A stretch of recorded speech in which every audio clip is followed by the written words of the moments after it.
গল্পটা শুনুন, তারপরে মনে করে দেখুন তো এর আগে গল্পটা কোথাও শুনেছেন নাকি। বড্ড চেনা চেনা লাগছে কি গল্পটা? হতেও পারে হয়তো আপনি যে গল্পটা শুনেছেন এটাই সেটা। রাত তখন 12:30।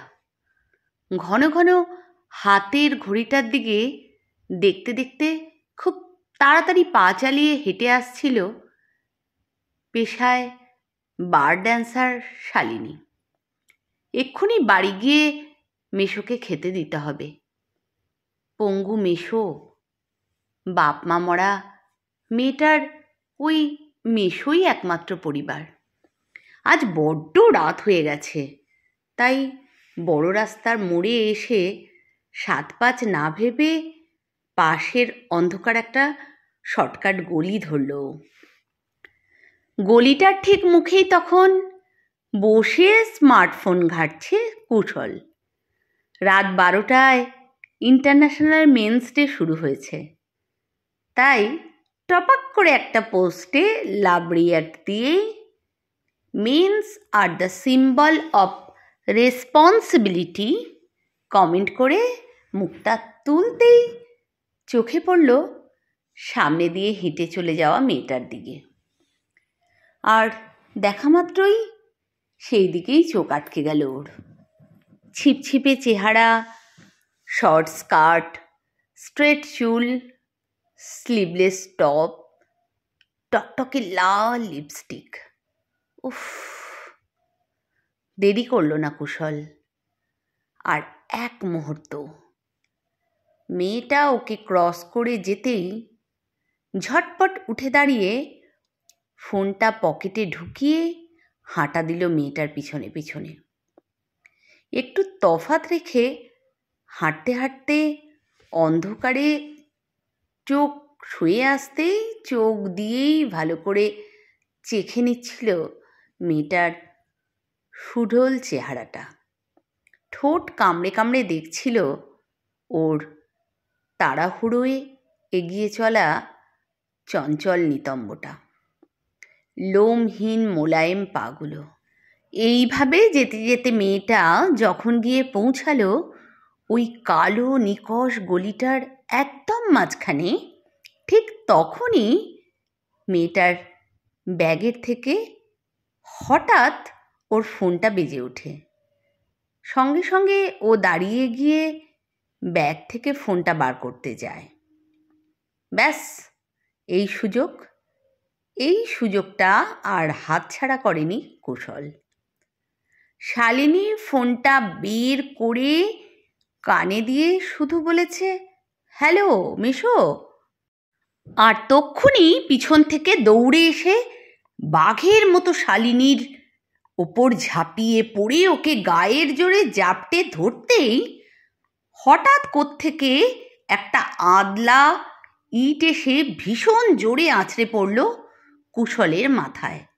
আর সঙ্গে সঙ্গে ভীষণ একটা গোঙানির শব্দ করে কুশল শালিনীকে ছেড়ে দিয়ে ধপাস করে মাটিতে লুটিয়ে পড়েই জ্ঞান হারালো। এক মুহূর্ত সব চুপ। শালিনী এখন হাঁপাচ্ছে। বিস্ফারিত চোখে ও প্রথমে অবাক হয়ে মাটিতে পড়ে থাকা খয়েরি সাদা চুলের ছেলেটাকে দেখে। তারপর মুখ তুলে তাকালো সামনের দিকে।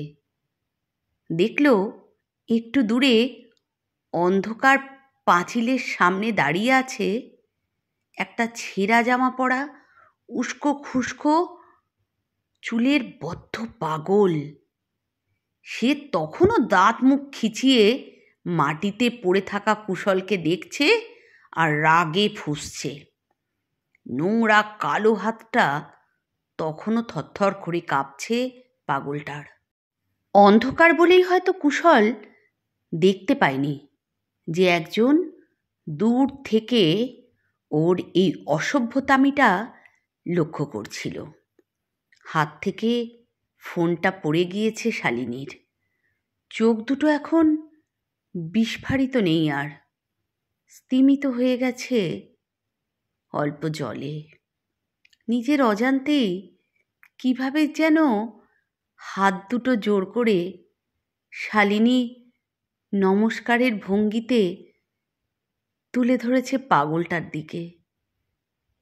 ঠোঁট দুটো তিত্তির করে কাঁপছে ওর, আর পাগলটার নোংরা লাল দাঁতে তখন শান্তির হাসি।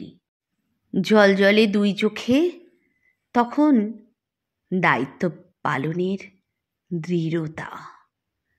আন্তর্জাতিক পুরুষ দিবস, এই তথাকথিত সভ্য পুরুষদের হয়ে যখন বড় বড় রথী মহারথীরা কলম ধরে, আজকের লেখাটা তাদের গালে সপাটে একটা চড়।